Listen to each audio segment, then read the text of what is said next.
enough, most of us know from human experience that we all have found ourselves, or certainly others that we love or care about, we find ourselves or them in situations that appear to be hopeless. Maybe things seem impossible. And we wonder what we can say, what we can do. And those moments really bring us to a sense of helplessness. And we have a choice, of course.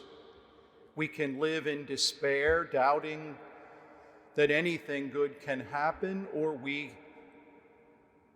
can turn to God. In those situations, very often people of faith find themselves on their knees.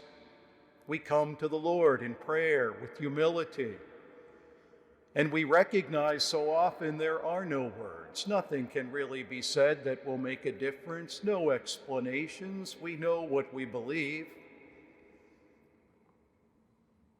but we can be present. Advent is all about reminding us of the hopefulness of life in every circumstance that belongs to those who really come to the Lord and seek His presence,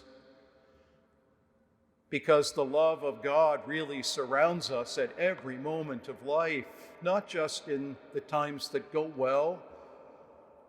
In every moment. That's what Jesus promises. I will be with you always until the end of the age. How blessed are the eyes that see what you see, Jesus says. For there are many that long to see what you see, but did not see it, and hear what you hear, but did not hear it. We live in the kingdom of God. That's what we believe as followers of Jesus Christ. He has already come. The kingdom is here, not in its fullness, not yet. That's what we await, the return of Jesus to bring everything to full justice and perfection. But we live with the effects of sin, human disobedience. We hear of the beautiful promises that Isaiah makes to the people of Israel. We'll read from the book of the prophet Isaiah for a good bit of our Advent season. And he paints the image of a world that we almost find impossible to believe. The wolf will be the guest of the lamb. The child will lay down in the cobra's den. The calf and the young lion will browse together. These things don't happen in human nature. There's an order. But Isaiah promises the coming of the fullness of the Lord that will usher in true and lasting peace, where justice will be effected. You know, we sometimes get angry at God because things don't happen the way we want or fast enough. That's not the way God works.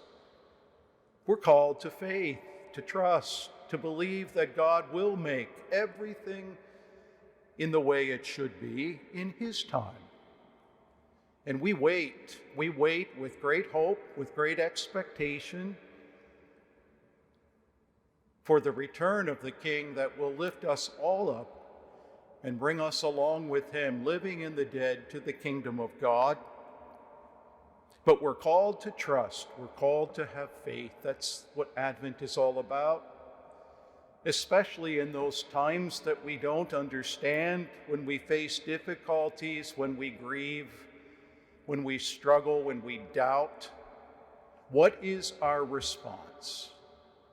Do we despair and turn away from God, or do we grow ever closer to the God who loves us unconditionally, will never abandon us, will give us everything we need to face whatever it is in life we're asked to face? That's what faith is all about. That's why we're here. The gift of Jesus is made truly present at every Mass.